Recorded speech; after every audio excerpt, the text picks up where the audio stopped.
पुनर्जन्म की प्राप्ति कब होती है? मन में कोई वासना रहने पर ही पुनर्जन्म होता है। कोई इच्छा, कोई चाहत अगर अधूरी रह जाए तो मनुष्य का पुनर्जन्म होता है। भरत जी महाराज, जो कि ऋषभ देव के पुत्र थे, भगवान ऋषभ देव के पुत्र थे भरत जी महाराज। भरत जी महाराज एक बहुत बड़े संत हुए। वो समाज से अलग एक सुनसान जगह पर एक कुटिया बना करके रहा करते थे। तो जिस समय वो कुटिया में निवास कर रहे थे तो उन्होंने देखा कि एक हिरनी है जो एक बच्चे को जन्म दे दी और हिरनी की मृत्यु हो गई। तो भरत जी महाराज को उस हिरनी के बच्चे पर बहुत दया आई। उन्होंने उस हिरण के बच्चे को अपनी कुटिया में लिवा लाया और उसकी सेवा करने लगे। और हिरण के बच्चे से इन्हें बहुत लगाव हो गया। कुछ भी काम करते थे तो उन्हें हिरण के बच्चे का ही ध्यान रहता था, उसके खाने पीने का, उसे कोई सिंह ना खा जाए और सुरक्षित रहे। इस तरह की बातें उनके मन में चला करती थी, जिससे कि ऋषभ देव जी के पुत्र भरत जी महाराज के ध्यान में भी बहुत ही बाधाएं आने लगी थीं। तो इस तरह से भरत जी महाराज के चिंतन में हमेशा वह हिरण का बच्चा ही रहता था। तो जब उनका अंत समय आया, निकट समय आया, तो उस समय भी उन्हें हिरण के बच्चे की ही चिंता थी। उन्हें लगा कि अब मेरे बाद इस हिरण के बच्चे को कौन देखेगा, कौन इसका ख्याल रखेगा, कौन खाना पीने की व्यवस्था करेगा।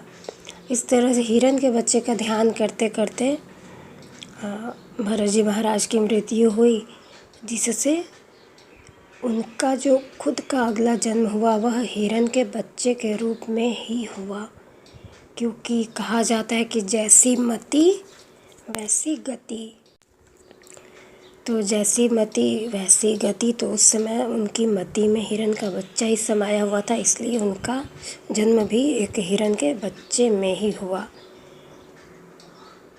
और इसी तरह से एक और घटना है कि एक महात्मा थे जो रामघाट में रहा करते थे और कुटिया में रहा करते थे। तो एक बार उनके पास एक बहुत ही धनी मानी भक्त आया जो बहुत धनवान था। उसने महाराज जी से विनती की कि महाराज जी, मेरे पास कुछ सोने की मोहरें हैं, मेरे पास कुछ सोने की मोहरें हैं, इन्हें आप भेंट स्वीकार करें।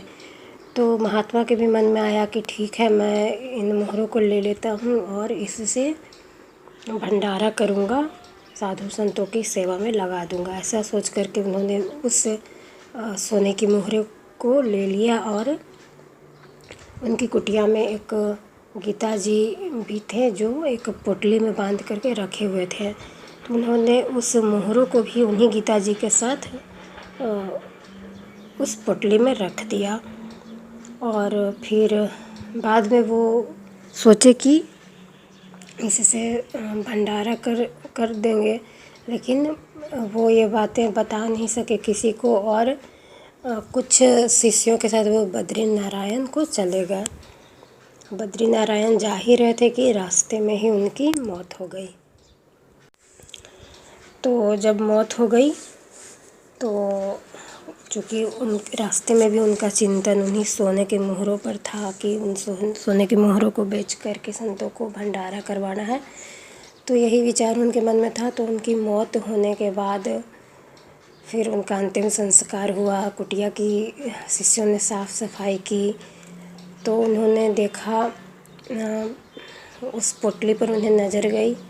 तो उन्होंने सोचा कि इसे बाद में खोल करके देखेंगे कि इसमें क्या है। ऐसा उनके शिष्यों ने सोचा। फिर शिष्य सो रहे थे तो उनमें से एक शिष्य के स्वप्न में उनके गुरुजी आए। जिन महात्मा की मृत्यु हुई थी वो उनके अपने शिष्य के स्वप्न में आए और उन्होंने बताया कि उस पोटली में जिसमें गीता जी रखे हुए हैं, उस पोटली में स्वर्ण की मोहरें हैं जो मुझे एक मेरा भक्त दे गया था, और मैंने सोचा था कि उन्हें बेच करके भंडारा करूँगा, लेकिन यह कार्य तो हो नहीं पाया। और चूँकि मेरे मन में यह इच्छा रह गई थी, इसलिए मैं सर्प बन करके उसी पोटली में बैठ करके उन मुहरों की रक्षा कर रहा हूँ। तो तुम उन मुहरों को बेच करके और संतों का भंडारा करो, तभी मुझे सद्गति प्राप्त हो पाएगा, वरना मैं सर्प का जीवन ही जीता रहूँगा। तो सुबह शिष्य की नींद खुली, उसने सबको ये बातें बताईं। उड़िया बाबा भी उस समय थे, तो उनके शिष्यों ने उड़िया बाबा जी को भी ये बातें बतलाई। तो सभी की उपस्थिति में गीता जी के पोटली को खोला गया, तो उसमें सही में एक सर्प का छोटा सा बच्चा था। उन्होंने देखा कि पोटली में जाने का कोई रास्ता नहीं है, कोई छिद्र नहीं है, लेकिन यह सर्प उसके भीतर था। तो और वह सर्प किसी को कोई हानि नहीं पहुंचा रहा था। तो उन्होंने उस सर्प को, जो कि गुरुदेव ही थे, जो सर्प रूप में वहाँ पर विराजमान थे, तो उन्होंने उस सर्प रूपी गुरुदेव को आदर के साथ उन्हें ले जा कर के वन में छोड़ दिया। और उसके बाद उन मुहरों को बेच करके भंडारा किया गया। इस तरह से उनके गुरुदेव की जो वासना अधूरी रह गई थी, जो इच्छा अधूरी रह गई थी, उसकी पूर्ति हुई। तो तत्काल उनका सर्प शरीर छूट गया और वो सद्गति को प्राप्त हुए। तो इस तरह से हमारी इच्छाएं ही हमारे जन्म और मृत्यु का कारण बनती है। तो अगर अपने बार बार के जन्म से छुटकारा पाना है, तो मनुष्य को भगवत भक्ति करके और सद्गति को प्राप्त करने की कोशिश करनी चाहिए। मन में कोई इच्छा, कोई वासना नहीं रखना चाहिए।